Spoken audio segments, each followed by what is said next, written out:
ਸਤਿ ਸ਼੍ਰੀ ਅਕਾਲ ਜੀ। ESS global ਤੋਂ ਮੈਂ ਹਾਂ ਡਾਕਟਰ ਸਪਨ ਸੰਧੂ। ਜਦੋਂ ਅਸੀਂ ਵਿਦੇਸ਼ ਜਾਣ ਦੀ ਗੱਲ ਕਰਦੇ ਹਾਂ ਤਾਂ ਸੁਪਨਾ ਪੂਰੇ ਪਰਿਵਾਰ ਦਾ ਸੁਪਨਾ ਹੁੰਦਾ ਹੈ ਤੇ ਪੈਰੈਂਟਸ ਨੂੰ ਬਹੁਤ ਜ਼ਿਆਦਾ ਫਿਕਰ ਹੁੰਦੀ ਹੈ ਕਿ ਸਾਡਾ ਜੋ ਬੱਚਾ ਹੈ ਉਹ ਕਿਤੇ ਕੋਈ ਗਲਤ ਡਿਸੀਜਨ ਨਾ ਲਏ। ਪਰ ਇਸ ਗੱਲ ਦੀ ਜ਼ਿੰਮੇਵਾਰੀ ਲਈ ਹੈ ESS ਗਲੋਬਲ ਨੇ। ਉਹ ਨਾਮ ਜੋ ਪਿਛਲੇ ਕਈ ਸਾਲਾਂ ਤੋਂ ਤੁਹਾਡੇ ਬੱਚੇ ਦਾ ਵਿਦੇਸ਼ ਜਾ ਕੇ ਪੜ੍ਹਨ ਦਾ, ਟੌਪ ਦੀਆਂ ਯੂਨੀਵਰਸਿਟੀਜ਼ 'ਚ ਐਜੂਕੇਸ਼ਨ ਹਾਸਿਲ ਕਰਨ ਦਾ, ਉੱਥੇ ਸੁਨਹਿਰੀ ਜ਼ਿੰਦਗੀ ਜੀਣ ਦਾ ਸੁਪਨਾ ਕਰਦੇ ਨੇ ਪੂਰਾ। ਤੇ ਅੱਜ ਅਸੀਂ ਗੱਲ ਕਰਾਵਾਂਗੇ ਤੁਹਾਡੀ ਰੋਹਿਤ ਸੇਠੀ ਜੀ ਨਾਲ, ਜੋ ਕਿ ਸਾਡੇ ਐਕਸਪਰਟ ਨੇ ESS ਗਲੋਬਲ ਤੋਂ, ਤੇ ਉਹਨਾਂ ਨੂੰ ਪੁੱਛਦੇ ਹਾਂ ਕਿ ਜਿਹੜਾ ਅਪਕਮਿੰਗ ਇਨਟੇਕ ਹੈ ਉਹਦੇ 'ਚ ਕੀ ਓਪਰਚੁਨਿਟੀਜ਼ ਨੇ ਸਟੂਡੈਂਟਸ ਲਈ। ਸਤਿ ਸ਼੍ਰੀ ਅਕਾਲ ਸਰ, ਤੁਹਾਡਾ ਸਵਾਗਤ ਹੈ। ਸਤਿ ਸ਼੍ਰੀ ਅਕਾਲ ਜੀ, ਥੈਂਕ ਯੂ ਇਹ ਮੌਕਾ ਦੁਬਾਰਾ ਦੇਣ ਵਾਸਤੇ। ਬੜੀ ਦੇਰ ਬਾਅਦ रूबरू हो रहे हैं कुछ थॉट्स लैके आपने आने वाले इनटेक दे लई।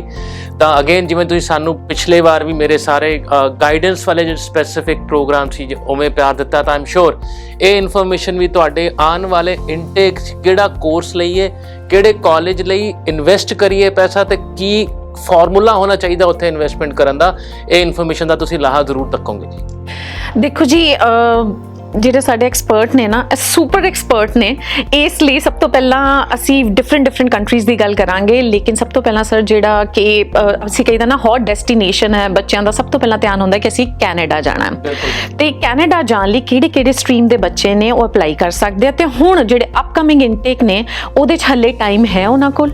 ਓਕੇ, ਕੈਨੇਡਾ ਮਤਲਬ ਕਿਸੇ ਇੰਟਰੋਡਕਸ਼ਨ ਦੀ ਇਹਨੂੰ ਲੋੜ ਨਹੀਂ ਹੈਗੀ। ਜਿੰਨੇ ਤਾਦਾਦ ਨਾਲ ਵੀਜ਼ਾ ਅਪਰੂਵ ਹੋ ਕੇ ਆਉਂਦੇ ਆ, ਉਨੇ ਹੀ ਤਾਦਾਦ ਨਾਲ ਸ਼ਾਇਦ ਰਿਜੈਕਸ਼ਨ ਹੋ ਕੇ ਆਉਂਦੇ ਕਿਸੇ ਨਾ ਕਿਸੇ ਕਾਰਨ।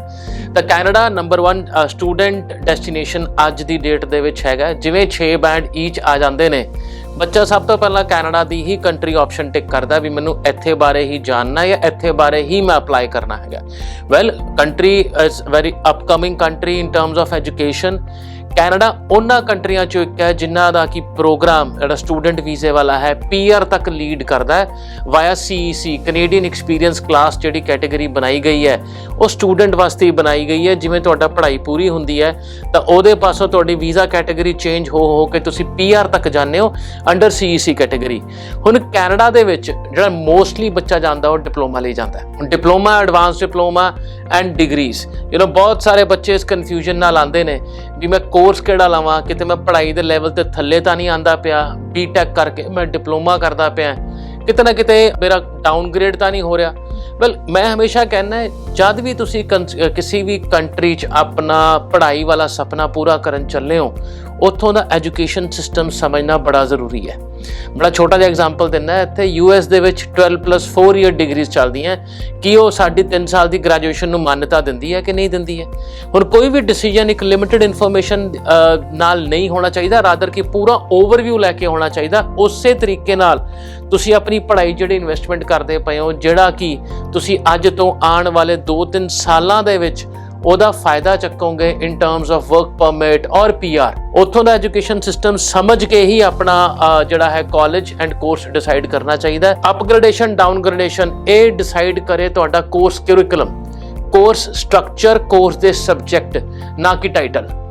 90% ਬੱਚਾ ਕੋਰਸ ਟਾਈਟਲ ਦੇਖ ਕੇ ਹੀ ਆਪਣਾ ਡਿਸੀਜਨ ਲੈਂਦਾ ਹੈ। ਡਿਪਲੋਮਾ ਆਫ ਇਲੈਕਟ੍ਰੋਨਿਕਸ ਹੈ, ਚਲੋ ਜੀ ਮੈਂ ਨਹੀਂ ਕਰਨਾ ਕਿਉਂਕਿ ਮੈਂ ਤਾਂ BTech ਇਲੈਕਟ੍ਰੋਨਿਕਸ ਕੀਤੀ ਹੈ, ਮੈਂ ਡਿਪਲੋਮਾ ਕਿਉਂ ਕਰਾਂ।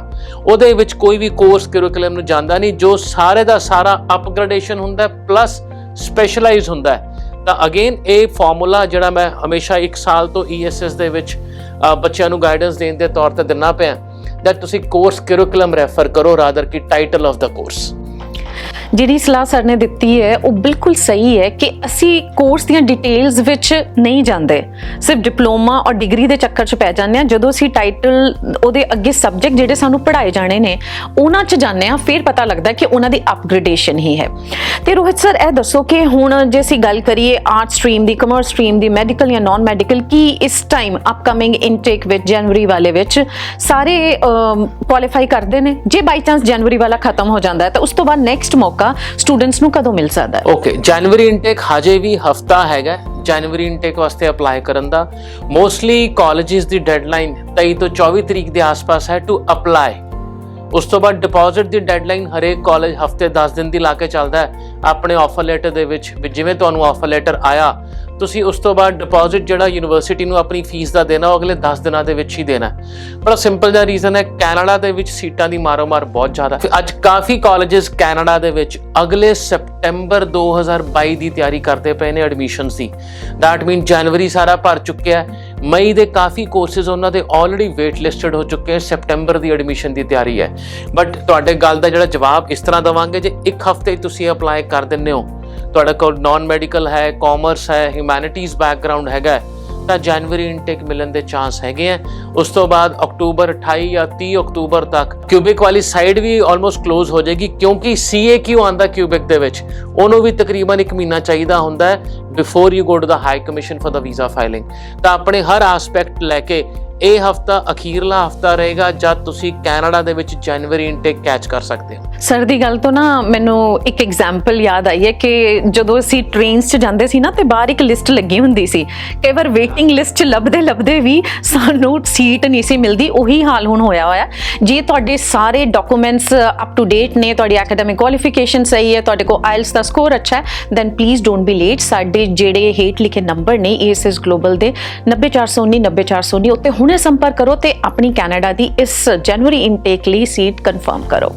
ਅੱਛਾ ਰੋਹਿਤ ਸਰ, ਅਸੀਂ ਗੱਲ ਕੀਤੀ ਕਿ ਸਾਰੇ ਸਟਰੀਮਸ ਦੇ ਬੱਚੇ ਉੱਥੇ ਜਾ ਸਕਦੇ ਨੇ। ਹੁਣ ਗੱਲ ਆ ਗਈ ਕਿ ਐਂਟਰੀ ਰਿਕੁਆਇਰਮੈਂਟਸ ਕੀ ਨੇ, ਐਕੈਡੈਮਿਕਸ ਐਂਡ ਆਇਲਸ ਦੋਵੇਂ। ਦੇਖੋ ਅਕੈਡਮਿਕ ਬੈਕਗ੍ਰਾਉਂਡ ਤਾਂ ਬੜਾ ਸਿੰਪਲ ਜਿਹਾ, as per the university and colleges website ਤੁਹਾਡੇ ਕੋਲ ਓਵਰਆਲ ਪਰਸੈਂਟੇਜ 50% ਤੋਂ ਉੱਤੇ ਹੋਣਾ ਚਾਹੀਦਾ ਹੈ ਐਂਡ ਇੰਡੀਵਿਜੂਅਲ ਵੀ 50% ਤੋਂ ਉੱਤੇ ਹੋਣਾ ਚਾਹੀਦਾ ਹੈ। ਫਿਰ ਤੁਸੀਂ ਕੈਨੇਡਾ ਦੇ ਕਮਿਊਨਿਟੀ ਕਾਲਜਸ ਅਪਲਾਈ ਕਰ ਸਕਦੇ ਹੋ with 6 overall and no less than 6.0। however ਕੁਝ ਕੋਰਸਿਸ ਬੜਾ ਸਪੈਸ਼ਲਾਈਜ਼ਡ ਤਰੀਕੇ ਨਾਲ ਲਿਖਦੇ ਆ, ਮੈਥ ਦੇ ਵਿੱਚ 60% ਮਾਰਕਸ ਚਾਹੀਦੇ ਨੇ ਘੱਟੋ ਘੱਟ। ਅਗੇਨ ਕੁਝ ਕੋਰਸਿਸ ਜਿਹੜੇ ਹੁੰਦੇ ਨੇ ਉਹ ਸਪੈਸ਼ਲਾਈਜ਼ਡ ਬੈਕਗ੍ਰਾਉਂਡ ਔਰ ਸਪੈਸ਼ਲਾਈਜ਼ਡ ਤੁਹਾਡੀ ਆਲਰੇਡੀ ਨੌਲੇਜ ਚਾਹੀਦੀ ਹੈ ਉਹਨਾਂ ਨੂੰ ਕਰਨ ਵਾਸਤੇ। ਇੱਕ ਬੇਸਿਕ ਰਿਕੁਆਇਰਮੈਂਟ ਹੁੰਦੀ ਹੈ ਕਿਸੇ ਨਾ ਕਿਸੇ ਕੋਰਸ ਦੀ, ਤਾਂ ਉਹ ਤੁਹਾਨੂੰ ਸਪੈਸ਼ਲਾਈਜ਼ਡ ਜਿਵੇਂ ਨਰਸਿੰਗ ਹੋ ਗਿਆ ਜਾਂ ਇੰਜੀਨੀਅਰਿੰਗ ਦੇ ਵਿੱਚ ਕੁਝ ਇਹੋ ਜਿਹੇ ਕੋਰਸ ਨੇ ਜਿੱਥੇ ਮੈਥ 60% ਚਾਹੀਦੇ ਹੀ ਚਾਹੀਦੇ ਆ ਕਿਸੇ ਪਰਟੀਕੂਲਰ ਕਾਲਜ ਨੂੰ। ਕਿਉਂਕਿ ਕਾਲਜ ਦੇਖੋ ਜਦ ਆਪਣਾ ਐਂਟਰੀ ਕ੍ਰਾਈਟੇਰੀਆ ਲਾਉਂਦੀ ਹੈ ਉਹ ਇੱਕ ਬੇਸਿਸ ਤੇ ਲਾਉਂਦੀ ਹੈ ਵੀ ਕਿੰਨੇ ਬੰਦੇ ਗ੍ਰੈਜੂਏਟ ਹੋਣਗੇ ਉਹ ਕਾਲਜ ਤੋਂ। ਜੇ ਉਹਨਾਂ ਨੂੰ 100% ਰਿਜ਼ਲਟ ਚਾਹੀਦਾ ਹੈ ਤਾਂ ਇੱਕ ਬੇਸਿਕ ਕ੍ਰਾਈਟੇਰੀਆ ਤਾਂ ਬੰਦੇ ਕੋਲ ਹੋਣਾ ਚਾਹੀਦਾ ਜਿਸ ਨਾਲ ਉਹ ਐਂਟਰ ਕਰੇਗਾ ਕੋਰਸ ਨੂੰ, ਕਾਲਜ ਉਹਨੂੰ ਡਿਵੈਲਪ ਕਰੇਗਾ, ਉਸ ਤੋਂ ਬਾਅਦ 2 ਸਾਲ ਤੋਂ ਬਾਅਦ ਉਹ ਜੌਬ ਮਾਰਕੀਟ ਜਾਏਗਾ।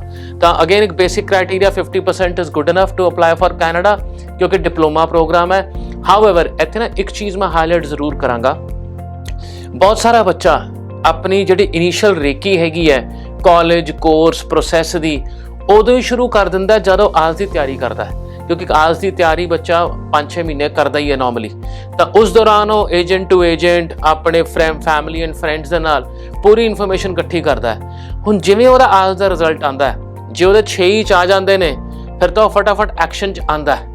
ਜੇ ਉਹਦੇ 1-5.5 ਰਹਿ ਜਾਂਦੇ ਨੇ ਉਹ ਏਜੰਟ ਟੂ ਏਜੰਟ ਘੁੰਮਦਾ ਫਿਰਦਾ ਰਹਿੰਦਾ ਵੀ ਕੋਈ ਤਾਂ ਮੈਨੂੰ ਹਾਂ ਕਰਦੇ ਵੀਜ਼ਾ ਆ ਜਾਊਗਾ। ਬੜੀ ਇੱਕ ਸਟ੍ਰੇਟ ਫਾਰਵਰਡ ਚੀਜ਼ ਬੋਲਣ ਜਾ ਰਿਹਾ, ਸ਼ਾਇਦ ਕਈਆਂ ਨੂੰ ਬੁਰੀ ਲੱਗੇ, ਬਟ ਤੁਸੀਂ ਆਪਣਾ ਟਾਈਮ ਵੇਸਟ ਜਾਂ ਆਪਣੀ ਵੀਕਨੈਸ ਕਿਸੇ ਨੂੰ ਫੜਾ ਕੇ ਆਪਣੇ ਪੈਸਿਆਂ ਦਾ ਨੁਕਸਾਨ ਕਰਦੇ ਹੋ। ਕਲੀਅਰਲੀ ਲਿਖਿਆ ਹੋਇਆ SDS ਨਾਨ SDS ਦੇ ਵੀਜ਼ੇ ਲੱਗਦੇ ਹੈਗੇ ਆ, 1-5.5 ਦੇ ਵੀਜ਼ੇ ਲੱਗਦੇ ਆ, ਬਟ ਉਹ ਪ੍ਰੋਫਾਈਲ ਕੋਈ ਹੋਰ ਹੁੰਦੀਆਂ ਨੇ। +2 profile going to A college ਉਹਦੇ ਵੀਜ਼ਾ ਚਾਂਸਸ ਆਟੋਮੈਟਿਕਲੀ ਘਟ ਜਾਂਦੇ ਨੇ ਜੇ 1-5.5 ਬੈਂਡ ਹੋਣਗੇ ਤਾਂ। 1-5.5 2019 ਦੇ ਵਿੱਚ 2018 ਦੇ ਵਿੱਚ ਬਹੁਤ ਸੋਹਣਾ ਸਕਸੈਸ ਰੇਟ ਸੀਗਾ, ਪਰ ਆਉਣ ਵਾਲੇ ਸਮੇਂ ਦੇ ਨਾਲ ਆਪਾਂ ਨੂੰ ਅੱਜ ਬਦਲਣ ਦੀ ਲੋੜ ਹੈਗੀ ਹੈ। ਤੁਹਾਡੇ ਫੈਮਿਲੀ 'ਚੋਂ ਕੋਈ 1-5.5 2-5.5 ਗਿਆ ਹੋਣਾ 2019 ਜਾਂ 20 ਦੇ ਵਿੱਚ, ਪਰ ਅੱਜ ਦਾ ਜਿਹੜਾ ਟਾਈਮ ਹੈਗਾ ਜਿਵੇਂ 2022 'ਚ ਆਪਾਂ ਰਿਕਰੂਟਮੈਂਟ ਕਰਦੇ ਪਏ ਆ, ਜਾਣ ਦੀ ਪਲੈਨਿੰਗ ਕਰਦੇ ਪਏ ਆ, ਉਹ ਓਵਰਆਲ 6 ਇਕੱਲੇ 6 ਦਾ ਹੀ ਟਾਈਮ ਹੈਗਾ। ਜੇ ਤੁਸੀਂ ਆਪਣਾ ਵੀਜ਼ਾ ਸਕਸੈਸ ਦਾ ਰੇਟ ਔਰ ਰੇਸ਼ੋ ਵਧਾਉਣਾ ਹੈ ਤਾਂ ਬੇਸਿਕ ਕ੍ਰਾਈਟੇਰੀਆ ਮੀਟ ਕਰੋ, ਰਾਦਰ ਕਿ ਤੁਸੀਂ ਏਜੰਟ ਟੂ ਏਜੰਟ 1-5.5 ਲਈ ਹਾਂ ਸੁਣਨ ਜਾਓ ਜਾਂ ਤਾਂ ਰੀਵੈਲ ਭਰੋ ਜਾਂ ਰੀਅਪੀਅਰ ਭਰੋ। ਆਇਲਸ ਦੇ ਵਿੱਚ ਟਾਈਮ ਨਾ ਆਪਣਾ ਵੇਸਟ ਕਰੋ, ਕਿਉਂਕਿ ਕੈਨੇਡਾ ਆਲਰੇਡੀ 1 ਸਾਲ ਤੁਹਾਨੂੰ ਅੱਗੇ ਲੈ ਕੇ ਜਾਂਦਾ ਪਿਆ ਸੈਪਟੈਂਬਰ 2022 ਦੇ ਵਿੱਚ, ਤੇ ਕਿਤੇ ਆਇਲਸ ਦੀ ਦੌੜ ਦੇ ਵਿੱਚ ਤੁਹਾਡੇ 1-2 ਸਾਲ ਖਰਾਬ ਹੋ ਗਏ ਫਿਰ ਇਹ ਪ੍ਰੋਫਾਈਲਾਂ ਸਿੰਗਾਪੁਰ ਜੋਗੀਆਂ ਰਹਿ ਜਾਣੀਆਂ।